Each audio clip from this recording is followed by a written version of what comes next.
தேரன் ஐயா, நீங்க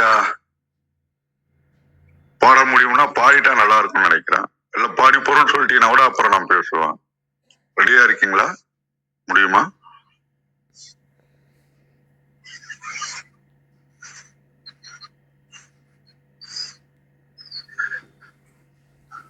நன்றி. மேலை சொரூபங்கள் மூன்று மிகு சக்தி பாலித்த முத்தரை பற்றும் பரநாணம் ஆலித்த நாட்டமே நேயம் பகுத்தற்ற மூல சொரூபன் மொழி நாதுருவனே. இந்த பாடல்ல பார்த்தோம்னா நமக்கு சொரூபங்கள் அப்படின்றது ஒண்ணு, பாலித்த, ஆலித்த,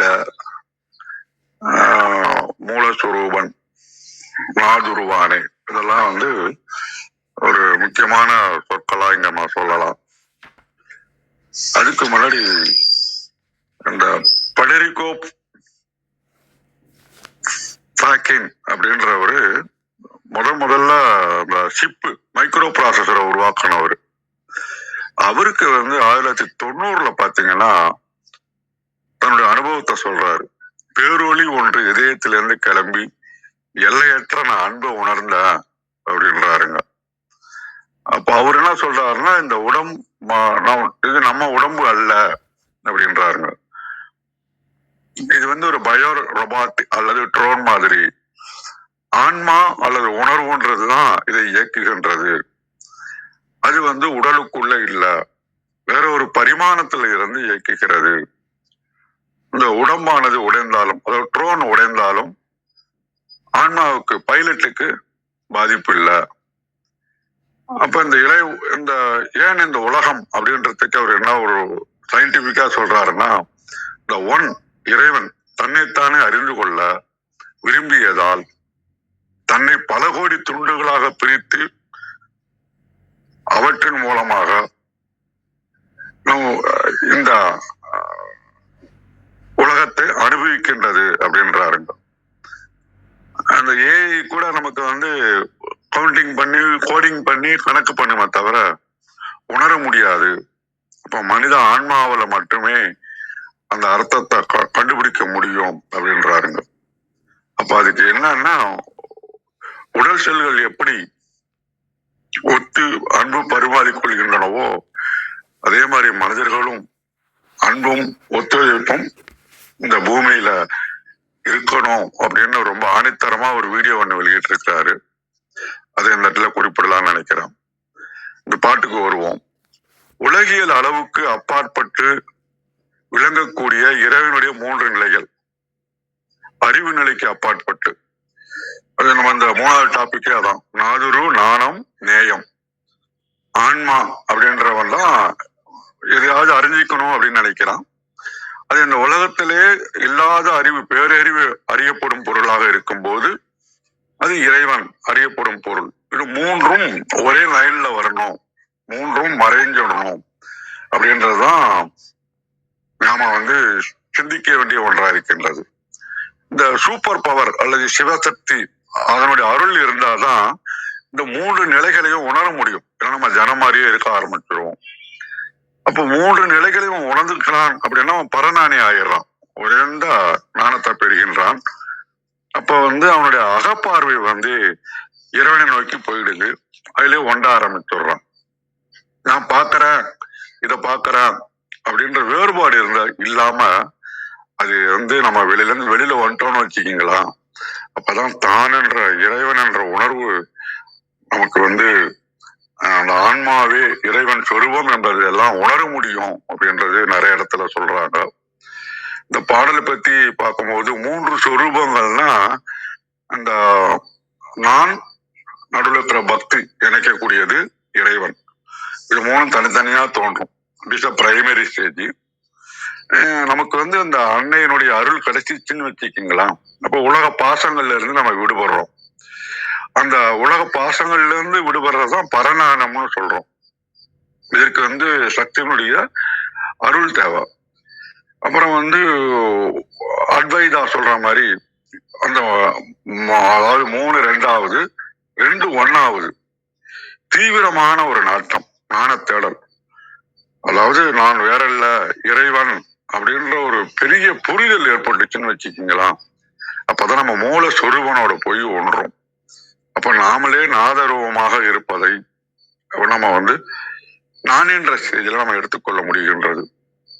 அப்ப இதனுடைய சாரம் என்ன சொல்லலாம் அப்படின்னு சொல்லி பார்த்தோம்னு சொன்னோம்னா, அறியப்படும் சிவம், அதற்கான தேவைப்படுகின்ற நாணம், அதனுடைய அது அதற்கான ஆன்மா எல்லாமே ஒன்றுதான் அப்படின்றதுதான் ரொம்ப ஒரு புரிஞ்சு கொடுக்கக்கூடிய ஒரு ஜூஸ்டா சொல்லலாம் நாம.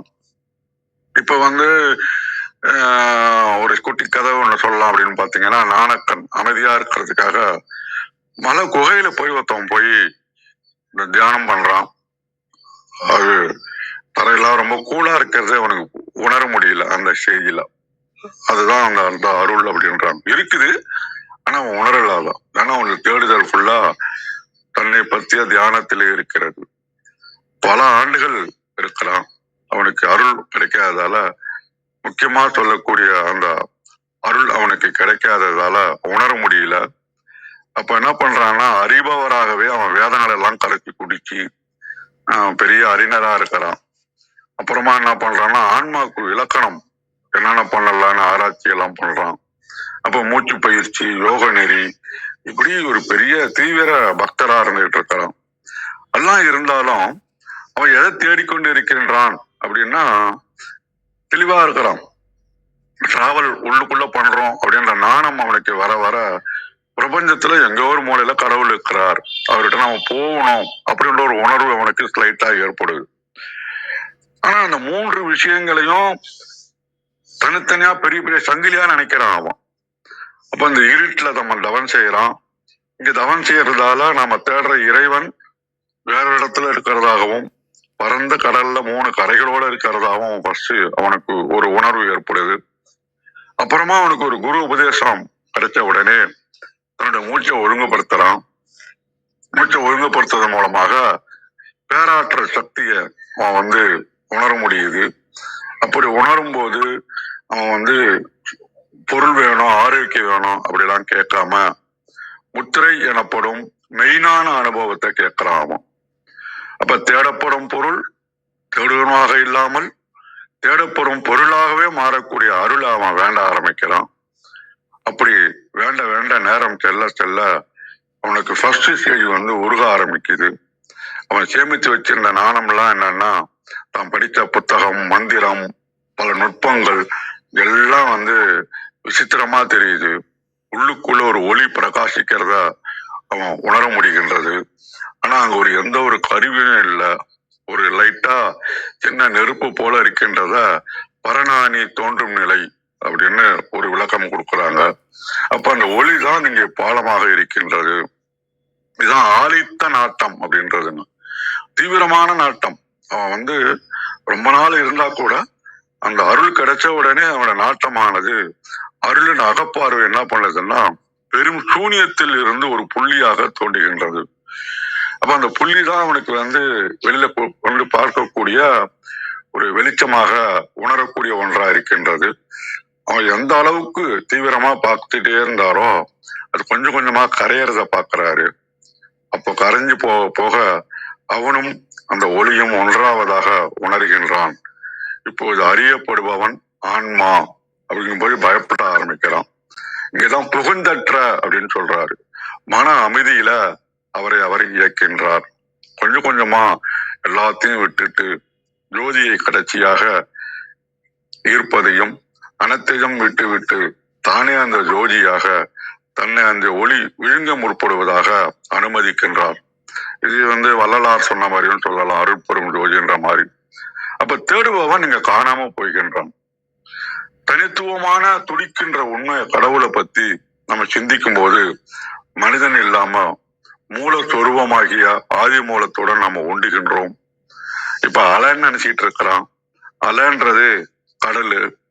அப்ப கடல் அமைதியாக இருக்கின்றது, வெறுமையாக இல்லை, நிறைவாக இருக்கின்றது. அந்த பாடலுடைய முக்கிய விளக்கமாக இங்க சொல்ல முற்படுகின்றேன். சரி, இதுக்கு நாம பிராக்டிக்கலா என்ன பண்ணலாம் அப்படின்னு சொன்னோம்னா, டெய்லி தியானம் பண்ணி பார்க்கறது. அப்ப எண்ணங்கள் வரும். அப்ப எண்ணங்கள் அது மறைய ஆரம்பிச்சு நான்ன்றது கரைய ஆரம்பிக்கும் போதுதான் நம்ம அனுபவமா மாறும். பிகினிங் ஸ்டேஜ்ல அலை அது இருக்கதான் செய்யும். அதுக்கடுத்து பாத்தீங்கன்னா அப்ப நமக்கு எப்பயும் போல வரக்கூடிய ஈகோவை நீக்கணும். இதுக்கு நம்முடைய அறிவு, இறைவன் சொரூபம் அப்படின்றத கொஞ்சம் உணர ஆரம்பிக்கணும். அப்போ கர்வம் கொஞ்சம் கொஞ்சமா போய் அமைதி கிடைக்க ஆரம்பிக்கும். அதுக்கப்புறம் தான் அந்த ஆதித்த நாட்டம் அப்படின்ற மாதிரி நம்ம ஃபோக்கஸ் அண்ட் கான்சென்ட்ரேஷன் பண்ணணும். இறைவனை பற்றிய அந்த தீவிர தேடல் அதிகமாக கொஞ்சம் கொஞ்சமா அந்த எப்படி ஒரு பையன் பாடத்தை படிக்கும்போது பர்ஃபெக்ஷன் தேவைப்படுகின்றதோ அந்த ஒரு ஆதித்த நாட்டத்தின் மூலமாக நாம கொஞ்சம் கொஞ்சமா அவனை நோக்கி போக ஆரம்பிக்க முடியும். அதுல பிராக்டிக்கலா என்ன நம்ம ரியலைஸ் பண்ணலாம்னு சொன்னோம்னா மன அழுத்தம், கவலைகள் இதுல கொஞ்சம் கொஞ்சமா நம்ம வராம குறைஞ்சி நம்ம வேறு அப்படின்றது இல்லாம நம்ம சுற்றி நடக்கிறதெல்லாம் ஒரு காட்சியாக பார்க்க ஆரம்பிக்கலாம். அப்படி பார்க்கும்போது கொஞ்சம் கொஞ்சமா நமக்கும் நான் வேறு இறைவன் வேறு அப்படின்லாம் நிறுத்திட்டு தனி மனிதனாக பார்ப்பதை விட்டுட்டு நாமும் ஒரு பேரறிவின் அங்கம் என்று உணர ஆரம்பிக்கும் போது இந்த பாடனுடைய ஒட்டுமொத்த சாரத்தையும் நம்மளால உணர முடியும்னு சொல்லி தலத்தா கௌரியம் அவரிடம் ஒப்படைக்கின்றேன். மிக்க நன்றி. நன்றிங்க ஐயா. அற்புதமான விளக்கங்கள் கொடுத்தீங்க.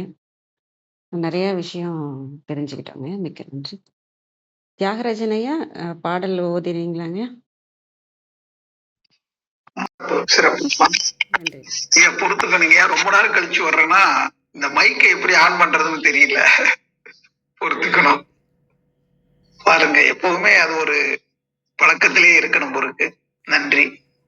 6ஆம் தந்திரத்துல ஞாதுரு ஞான ஞேயம், அதுல நிறைவு பாடல் நினைக்கிறேன் 9வது பாடலாக இருக்கு. மேலை சொரூபங்கள் மூன்றும் மேலை சொரூபங்கள் மூன்றும் மிகு சக்தி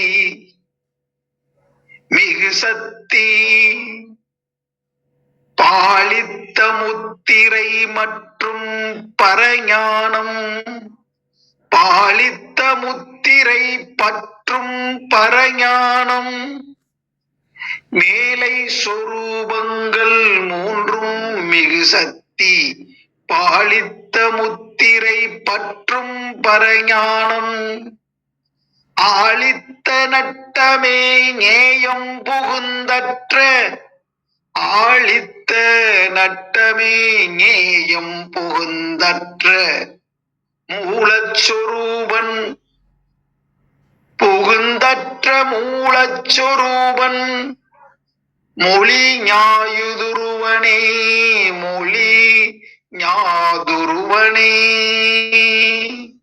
மேலை சொரூபங்கள் மூன்றும் மிகு சக்தி பாலித்த முத்திரை பற்றும் பரஞானம் ஆளித்த நட்டமே நேயம் புகுந்தற்ற மூலச்சொரூபன் மொழி ஞாயுதுருவனே. ஆனந்தம். இந்த வார்த்தைகள் என்று பார்த்தோம்னா பொருள் விளக்கம் சொல்லலாம்.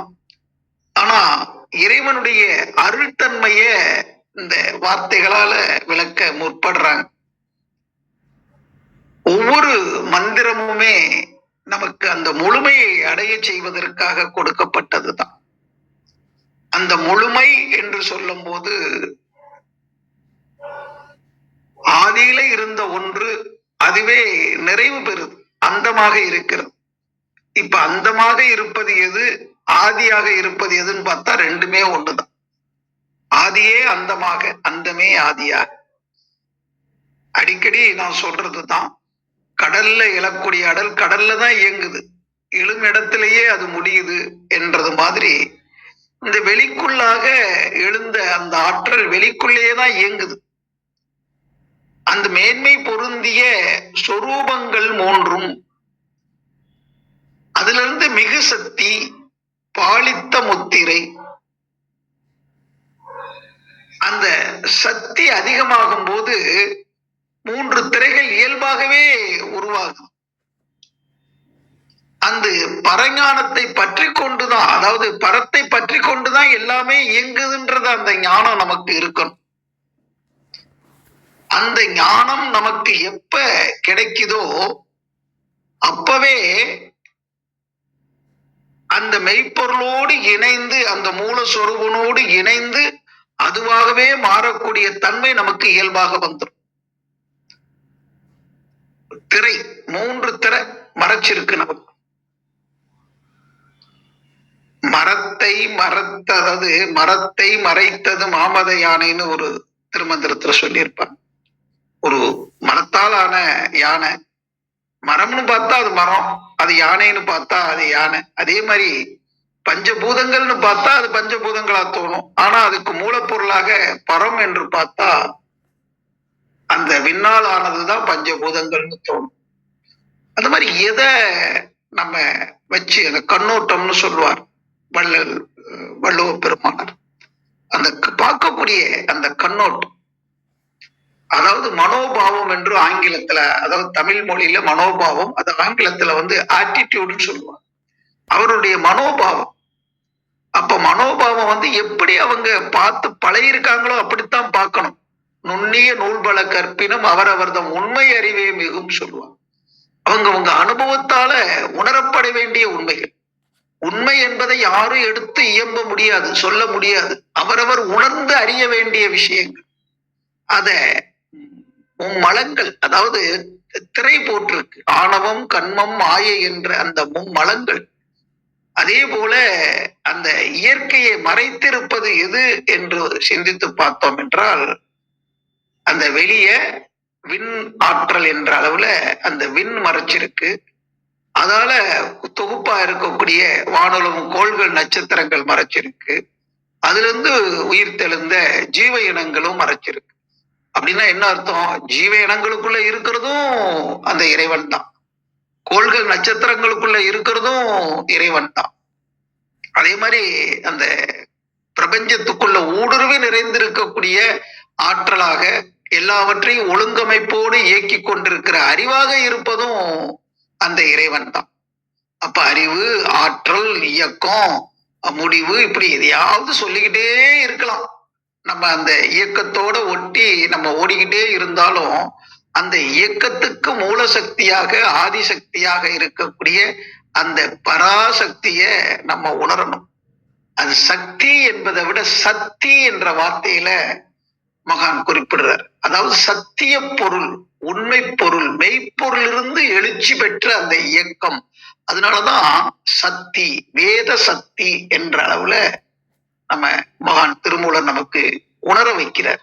வேத சக்தி இதுவரைக்கும் நம்ம உணரலாட்டினா கூட இப்ப அந்த வார்த்தையை மனசுல நல்லா பதிய வச்சுக்குவோம். வேத சக்தி. வேதம்னாவே இந்த பஞ்சபூதங்கள் தான், பஞ்சபூதங்களை பற்றி சொல்லக்கூடியதுதான். அப்ப பஞ்சபூதங்களுக்கு மூலப்பொருளாக இருப்பது எது என்று பார்த்தா சக்தி. அந்த சக்தி மிகு சக்தி. அந்த சக்தியிலிருந்து, சத்திலிருந்து எழுந்த அந்த தீ எது? அதுதான் நமக்குள்ளே இருக்கக்கூடிய அந்த பிரணவ பொருளாக இருக்கக்கூடிய, இன்னைக்கு விஞ்ஞான பூர்வமா சொல்றதா இருந்தா மேக்னெட்டிக் என்று, மெகா நெட். அதுதான் எல்லாத்தையும் இணைச்சு வைக்கக்கூடிய நெட், மேக்னெட் என்ற அளவுல அந்த காந்தம். அதுதான் அந்த சக்தியாக மிளிக்குது. அதுதான் அந்த காந்தம் தான் திரையாக மறைக்குது, எல்லாத்தையும் மறைச்சிருது. பாலித்த முத்திரை பற்றும் பறைஞானம். அது பரத்தோட இணைஞ்சு இருக்கிறதுனால நமக்கு அது அஞ்ஞானமாக இருக்குது, அதாவது இல்லைன்ற மாதிரி தோணுது. அத விஞ்ஞான பூர்வமாக விண்ணிறைந்த களமாக இருக்குதோ அப்படின்னு விஞ்ஞானமாகவும் பார்க்கலாம். ஆனா அதுக்குள்ள அந்த மெய்ப்பொருள் தான் அனைத்துமாகி வந்திருக்குது என்ற அளவுல அது மெய்ஞானமாகவும் பார்க்கலாம். இப்ப அந்த முத்திரைகளால மறைக்கப்படும் போது அங்கே அஞ்ஞானம், பரஞானம் தான் எல்லாமா இருக்குது. இருந்தாலும் அத விஞ்ஞானமாகவும் மெய்ஞானமாகவும் பார்க்கணும்னா அது குறுத்தொடர்பு என்பது வேணும். ஆழித்த நட்டமே நேயம் புகுந்து அற்ற மூலச்சொரூபன் மொழி ஞாயுதொருவனே. அப்ப மூலச்சொரூபனாக இருக்கக்கூடிய அந்த மெய்ப்பொருளை நாம உணர்ந்து சொல்லணும், அல்லது முதல்ல நமக்குள்ள இருந்துதான் அது சொல்லுது. மொழிதல் என்று சொல்லும்போது நாம சொல்றோம் அப்படின்னு சொன்னா நாமளா சொல்றோம். நமக்குள்ள இருக்கக்கூடிய அந்த ஆற்றலையே நமக்குள்ள சொல்லுது. இறைவனே நம்ம கூட பேசுவோம். இறைவனுடைய அந்த பேச்சை கேட்கிறவங்க அதை நமக்கு எடுத்து சொல்றாங்க, இயம்புறாங்க. எடுத்து இயம்புதல், உண்மையை இயம்புறாங்க. அந்த உண்மையை இயம்பும் போது அது வாய்மையாக வரும். உண்மைய உள்ளத உள்ளபடி யாருமே சொல்ல முடியாது. எனக்கு வலிக்குதுன்னா வலி எப்படி இருக்கு அப்படின்னு கேட்டா யாரும் சொல்ல முடியாது.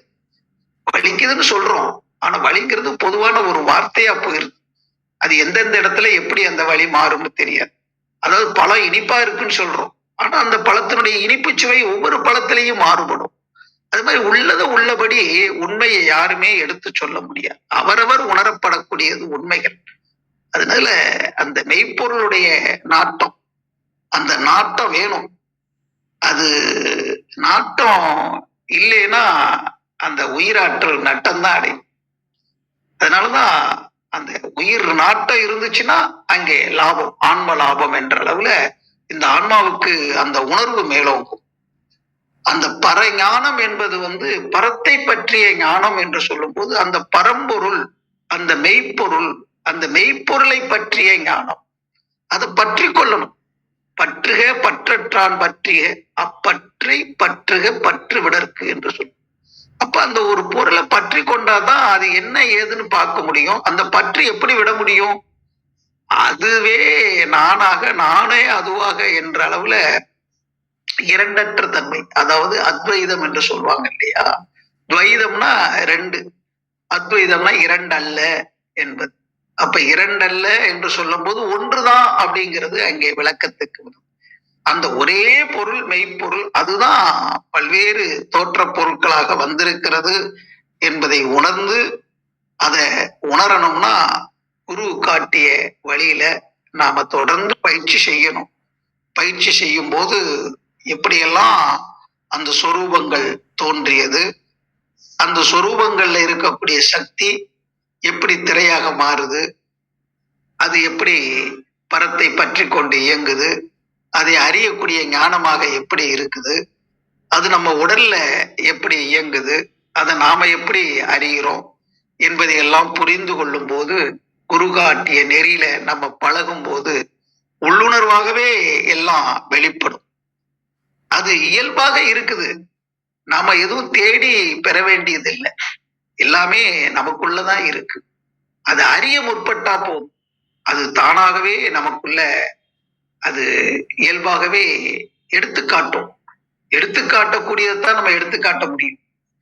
ஆனா திடப்பொருளாக இருக்குன்னா எடுத்துக்காட்டுறோம், திரவ பொருளா இருந்தாலும் எடுத்துக்காட்டுறோம், அதே மாதிரி காற்று பொருளா இருந்தாலும் ஓரளவு அதை உணர்த்துறோம்.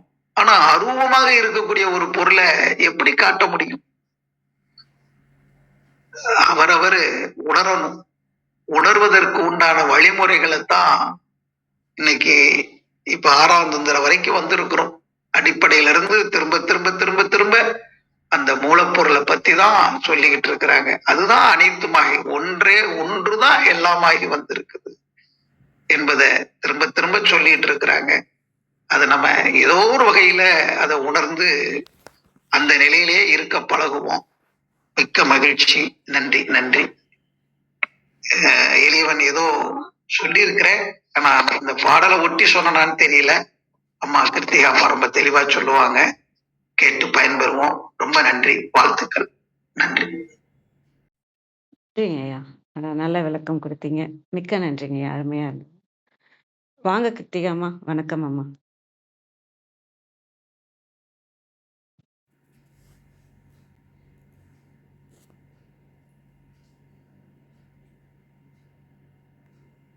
நீங்க வச்சிருந்த கௌரிமா உங்களோட இங்கிலீஷ் டிரான்ஸ்லேஷன் இருக்கும், அப்புறம் டைம் இருந்தா பார்த்துக்கலாம். சரிங்க.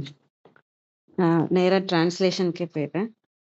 The wise who have preserved and held the futures 3, the divine power that has merged the futures 3 referred above, the roaring dancer has entered the roaring dancer has entered and possessed the subject. The ultimate form is the meaning of the subject of knowledge அப்படின்னு கொடுத்துருக்காங்க. இதுல நான் ஏற்கனவே நல்ல விளக்கங்கள் பார்த்துருக்கோம். அதே புரிதல் தான் எனக்கும் இருக்கு. இறைவனா ஒருவனே அப்படின்றத சொல்ற இடமா தான் நான் புரிஞ்சுக்கிறேன். அனைவருக்கும் நன்றி. வாங்கம்மா. நன்றிங்க. நன்றி கௌரிமா. உங்களுடைய விளக்கம் இருந்துக்கலாம். நல்ல நிறைய விளக்கங்கள் பார்த்தாச்சு. இதுல ஒன்னே ஒரு விஷயம் மட்டும்தான் நான் சொல்லணும்னு நினைக்கிறேன். மேலை சொரூபங்கள் 3 மிகு சக்தி அப்படின்னு சொல்றாரு. இந்த மேலை சொரூபங்கள் அப்படிங்கிறதுக்கு நிறைய பார்வைகள் இருக்கு. என்னன்னா இந்த விந்து நாதம் சதாக்கியம் அப்படிங்கிறது தான் அந்த மேலை சொரூபங்கள் 3 அப்படின்னு சொல்ற மாதிரியும் பார்க்கலாம். இல்லைன்னா இன்னும் ஒரு இடத்துல நம்ம பார்க்கிறோம் அப்படின்னாக்க அதனுடைய எது சொரூபம் அப்படின்னா அது ஒரு விஷயத்த பார்த்தா அந்த விஷயத்துக்குன்னு ஒரு இயல்பு உண்டு, அப்புறம் அதுக்கு உண்டான ஒரு சிறப்பு இயல்பு உண்டு. இப்ப நம்ம பார்த்தோம்னா பறவை அப்படின்னா அந்த ஒரு பறவை இருக்கு. அந்த பறவையை தாண்டி கழுகு அப்படின்னா அது பறவைகளுக்கெல்லாம் சிறந்தது அப்படின்னு. லயன் அப்படின்னு இது பார்த்தோம்னாக்கா, செங்கம் அப்படின்னு பார்த்தோம்னாக்கா அது ஒரு மிருகம். அப்புறம் அந்த மிருகத்துக்கு உண்டான ஒரு சிறப்பியல்பு அதை வச்சுதான் அதை ராஜாவாக்குறோம் நம்ம. அந்த மாதிரி ஒரு மனிதன் அப்படின்னா ஒரு மனிதன் அவனுடைய சிறப்பியல்பு. அப்ப எல்லாத்துல இருந்தும் தனித்து நிற்கக்கூடிய தன்மை அப்படின்னு ஒண்ணு இருக்கு இல்லையா? அந்த தன்னியல்பு இல்லாம சிறப்பியல்பு அப்படின்னு சொல்லிட்டு அந்த சிறப்பியல்பு அப்படின்னு சொல்லக்கூடிய ஒரு பார்வையும் இருக்கு. அப்ப இந்த 2 பார்வையில எந்த பார்வை சிறந்தது அப்படிங்கறத நம்ம பின்னாடி பார்க்கலாம். மிகு சக்தி பாலித்த முத்திரை பற்றும் பரஞானி அப்படின்றார். அப்போ மேலே சொரூபங்கள் 3 மிக சக்தி அப்படின்னு சொல்றாரு. அப்போ அந்த 3 இந்த தன்னியல்பு சிறப்பியல்பு இந்த பார்வை தான் சரியா இருக்கும். நமக்கு ரொம்ப டைம் இல்லை, அதனால விளக்கமா பார்த்துட்டு அந்த இடத்துக்கு வர வேண்டாம். என்னோட புரிதல்ல இந்த தன்னியல்பு சிறப்பியல்புன்னு பாக்குறது தான் சரியா இருக்கும். ஏன் அப்படின்னாக்க இந்த தன்னியல்புங்கிறது இந்த 3 மிகு சக்தின்னு சொல்றாங்க. அப்ப இந்த 3 விஷயத்த நம்ம ஏற்கனவே பார்த்திருக்கோம். காண்பான், காணக்கூடிய செய்கை, காணப்படும் பொருள், காட்சி, பொருள் அப்படின்னு நம்ம 3 விஷயத்த பார்த்துட்டே வரோம். இந்த 3லும் தன்னியல்பு சிறப்பியல்பை நம்ம பார்க்க ஆரம்பிக்கிறோம். அப்போ நேத்திக்கெல்லாம் என்ன சொன்னாரு அப்படின்னாக்கா பெத்த மருத்து அப்படின்னாரு. அப்ப அந்த பசுவுடைய தன்மை போயிடுச்சு. அந்த பசுவை கட்டி வைக்கக்கூடிய பாசத்தினுடைய தன்மையும் போயிடுச்சுன்னு நம்ம பார்த்தோம். அப்ப இன்னைக்கு திருப்பி 3 அப்படிங்கிற ஒரு விஷயத்த கொண்டு வராரு. அப்ப என்ன நடக்குது அப்படின்னா 3 பேரும் இருக்காங்க. அதாவது எப்படி இருக்காங்க? காண்பானும் இருக்கான், காட்சியும் இருக்கு, காணப்படும் பொருளும் இருக்கு. ஆனால் அந்த 3மே அவனாக இருக்கிறான். அதாவது அந்த தன்னியல்பு அப்படிங்கிறது 3ம் தனியா இருக்கிறது. சிறப்பியல்பு அப்படிங்கிறது என்ன அப்படின்னா இந்த 3மே அவனாக இருப்பது. அப்ப இந்த இடத்துல நான் 3 பேர் இருக்கோம். நான் இருக்கேன், கௌரிமா இருக்காங்க, லைனையா இருக்காங்க. ஆனா இந்த 3 பேர் தன்னியல்புங்கிறது இவங்க 3 பேருமா இருக்கிறது. இந்த சிறப்பியல்புங்கிறது இந்த 3க்குள்ளும் இருக்கக்கூடிய அந்த ஆன்மாவை அறிந்து கொள்வது.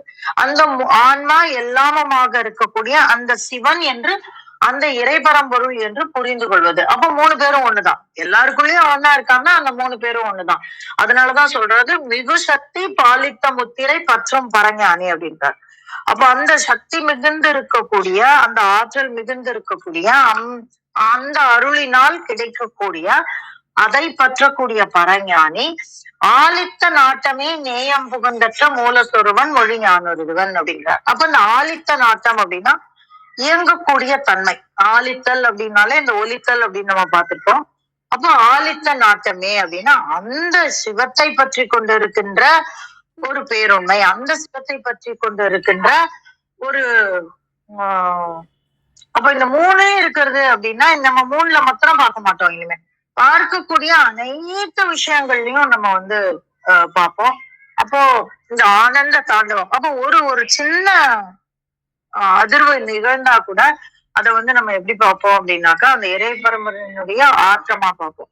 இதனாலதான் இந்த இயற்கையில நடக்கக்கூடிய நிறைய விஷயங்கள் நமக்கு வந்து புலனாகும். நான் முன்னாடியே சொல்லியிருக்கேன், இன்னொருத்தரை பத்தி கூட சொல்லியிருக்கேன்.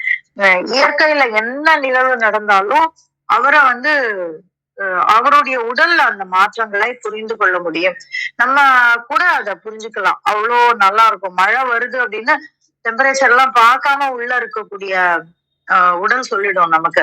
ஏன்னா அங்க இருக்கக்கூடிய ஆட்டத்தை நம்ம இங்க உணர ஆரம்பிக்கலாம். அப்போ அதுவும் இதுவும் ஒண்ணு. அப்ப இயற்கையும் நானும் ஒண்ணு அப்படிங்கிற மாதிரி நிறைய விஷயங்கள் நம்மால் அப்படிதான் ஞானியர்கள் உணர்ந்து நமக்காக சொல்லியிருக்காங்க. ஏன்னா பார்வைன்னா என்ன, நம்மளால 100 மீட்டர் தான் பார்க்க முடியும். ஆனால் உணர்தல் அப்படிங்கிறது எந்த இடத்துல இருந்து வேணாலும் உணர முடியும். அத்தகைய ஒரு அற்புதமான மந்திரம் இது. அத மாதிரி பார்க்கும்போது ஆலித்த நாட்டமே நேயம் புகுந்தற்ற மூலச்சொருவன். அப்ப அப்படி இருக்கணும்னா அந்த இடத்துல வேற எந்த கரும்புகையும் இருக்கக்கூடாது. நேயம் புகுந்தற்ற அப்படின்னா இந்த இடத்துல வந்து இந்த தன்னியல்பினுடைய நேயங்கள் இல்லாது அந்த சிறப்பியல்பினுடைய நேயங்கள், அன்பு மிகுந்து ஞானம் மிகுந்து இருக்கக்கூடிய அந்த தன்மையை பத்தி பேசுறாரு.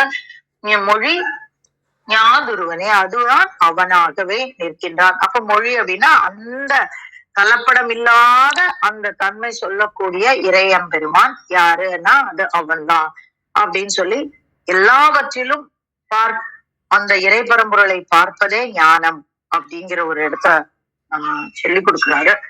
ரொம்ப இதுல நான் ஒரு 0.01% கூட சொல்லி முடிக்கல, சொல்ல முடியாது. இது வந்து ரொம்ப ஆழமானது. முதல்ல எல்லாவற்றிலும் நிறைந்திருக்கக்கூடிய இறையம்பெருமானை நாம் உணர்ந்து கொள்ள வேண்டும் அப்படிங்கிற ஒரு விஷயத்த இந்த இடத்துல முத்தாய்ப்பா வைக்கிறாரு. அதுதான் அந்த ஞானம் அப்படின்னு காமிச்சு தராரு. நன்றி நண்பர்களே.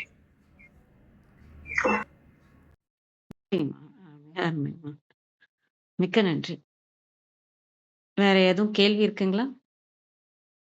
கருத்து, கேள்வி?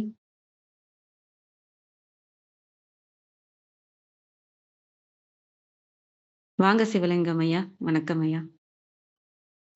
அம்மா வணக்கம் ஐயா. தியாகராஜன் ஐயா வந்து 2 அல்ல அப்படின்னு சொல்லியிருக்காருன்னு சொன்னாங்க. அப்புறம் ஏன் 1 அப்படின்னு இவரு டிசைட் பண்ணாரு ஐயா அப்படிங்கிறது எனக்கு அதுவும் தெரிஞ்சுக்கலாம்னு ஒரு ஆசை இருந்துச்சு. கிருத்திகா அம்மா 3 அப்படின்னு சொல்லி ஒரு விஷயம் பேசியிருந்தாங்க. அத்வைதத்திலேயும் அவரு 2 அல்ல அப்படின்னு சொல்றதுக்கு பதிலாக அவர் 1ன்னு சொல்லியிருக்கலாமே. ஏன் 2 அல்லன்னு மட்டும் சொன்னாரு அப்படிங்கிறது ஒரு சிந்தனையா எனக்கு தோணுச்சு. இது ரொம்ப நாளா இருக்கிற டவுட் தான்.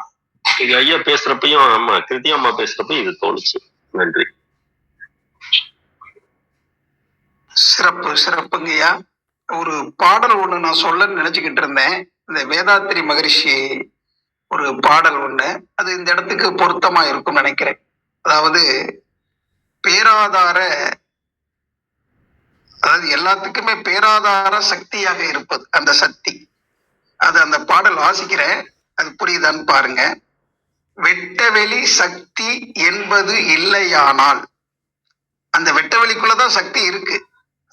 ஆனா அதுக்குள்ள அந்த சக்தி இருக்குது.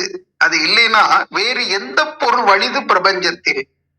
இந்த பிரபஞ்சத்துல நம்ம பார்த்துக்கிட்டு இருக்கிறோம், கோள்கள் நட்சத்திரங்கள்லாம் இயங்கிக்கிட்டு இருக்கு, ஒன்னையும் தாங்கிக்கிட்டு இருக்குதே. அந்த தாங்கிக்கிட்டு இருக்கிற பொருள் தானே வலிதான பொருளாக இருக்கணும். எல்லாம் வல்லதுன்னு சொல்லும் போது, இப்ப நான் சேர்ல உட்கார்ந்துருக்கேன், சேர் என்ன தாங்கிட்டு இருக்குன்னா சேர் வலிமையா இருந்தா தான் நான் உட்கார முடியும். இப்ப பூமியில இருக்கோம்னா பூமி வலிமையா இருந்தா தான் நம்ம பூமியில நிலை பெற முடியும். அதுபோல இந்த பூமியே எங்கே மிதந்துகிட்டு இருக்கு, சூரியன் எங்கே மிதந்துகிட்டு இருக்கு. அப்ப அந்த வெட்ட வெளிக்குள்ள சக்தி இல்லைன்னா இதெல்லாம் தாங்கிக்கிட்டு இருக்க முடியுமா? சொல்லிட்டு அடுத்து பாருங்க, தொடப்பட்ட, நம்ம தொடுறோம், ஏதோ ஒண்ணு தொடுறோம். அப்ப தொடப்பட்ட இரு பொருட்களோடே, அப்ப தொடுறது நான் அப்படிங்கும் போது நான் ஒரு பொருளா இருந்தா நான் இன்னொரு நபரையோ அல்லது பொருளையோ தொடரும் போது அந்த தொட்டதாய் என்னும் அரூபம் யாதுன்னு கேட்கிற. தொடப்பட்ட இரு பொருட்களோடே தொட்டதாய் என்னும் அரூபம் யாது. அப்ப தொடுறது அப்படிங்கிறதும் இறைவனுடைய செயல்தான்.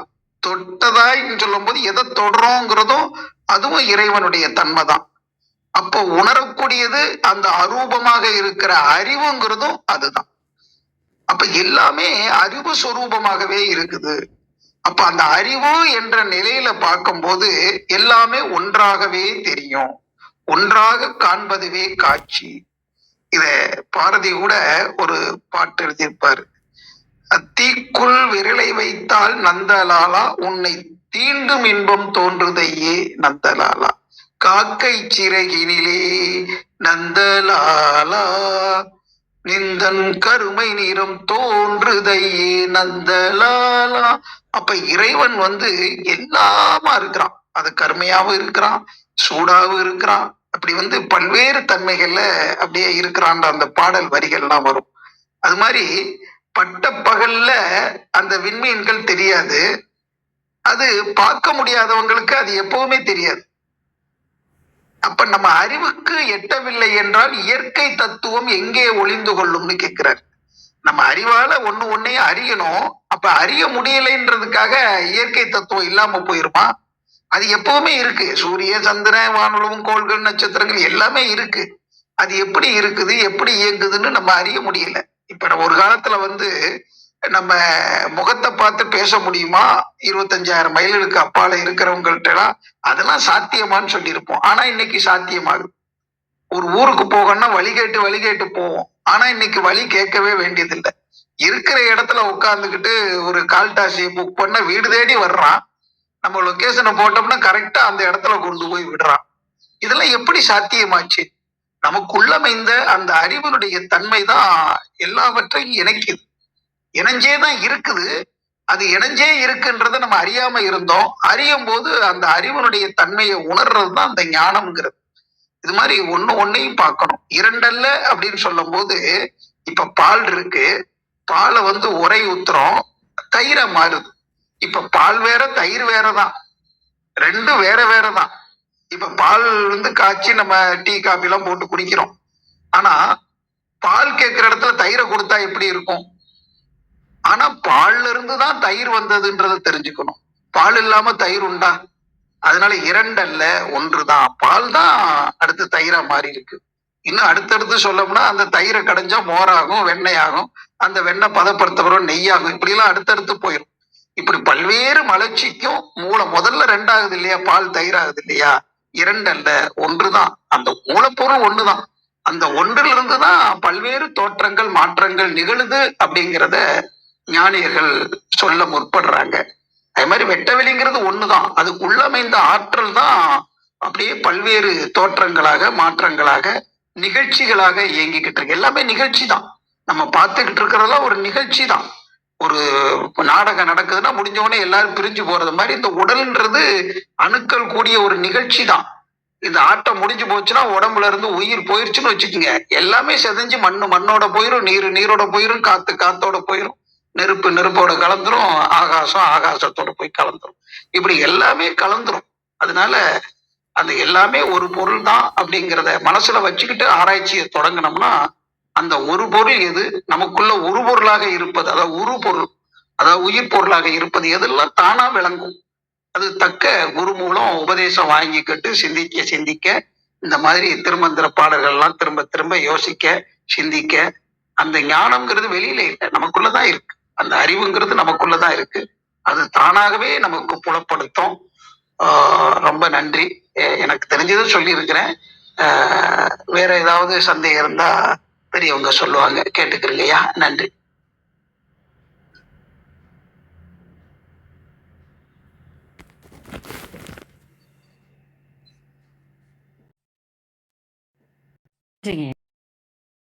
வேற எதுவும் யாரும் சொல்றீங்களா? கருத்து சொல்றீங்களா? இல்ல நிறைவு செஞ்சுக்கலாமா? நன்றி. அம்மா சொல்லும் போது அந்த விந்து நாதம்னு சொன்னாங்க இல்லையா?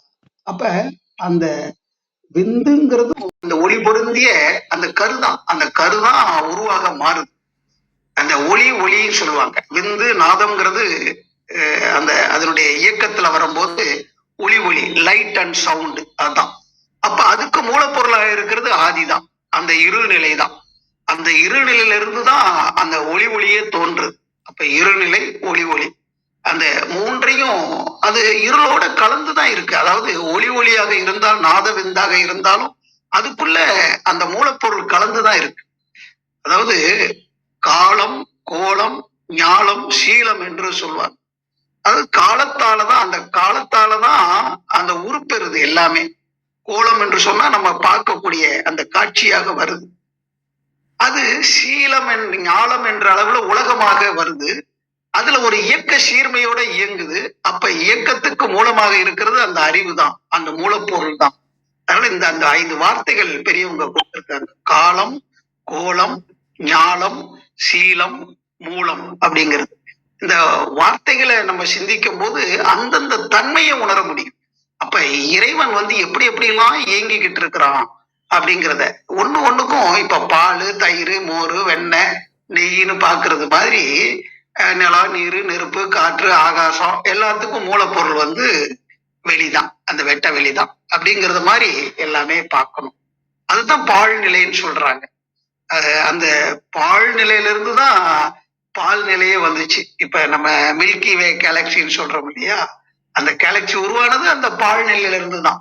அதுல ஒண்ணும் இல்லையே சூன்யம்லாம் சொல்லிட முடியாது, அதுக்குள்ளதான் எல்லாம் இருக்குது. அது நம்ம அறியாம இருக்கிறோம். அதை அறிந்து கொள்வதுதான் ஞானம். அதை அறிவிப்பவங்க தான் ஞானிகள், மகான்கள் எல்லாருமே. ரொம்ப நன்றி, மகிழ்ச்சி. நன்றிங்க ஐயா. நிறைவு செஞ்சுக்கலாம்னு நினைக்கிறோம். வேற எதுவும் கேள்வி கருத்து இல்லைன்னா நன்றி. அனைவருக்கும் நன்றி. இன்று எங்களுடன் இணைந்த அனைத்து உள்ளங்களுக்கும் எங்களது மனமார்ந்த நன்றிகள். மீண்டும் நாளை காலை 6:30 மணிக்கு சந்திப்போம். தலம் நிறைவு பெறுகிறது. திருமூலர் திருவடிகள் சரணம் சரணம். திருமூலர் திருவடிகள் சரணம் சரணம். திருமூலர் திருவடிகள் சரணம் சரணம். அனைவருக்கும் நன்றி. ஓம் நம சிவாய.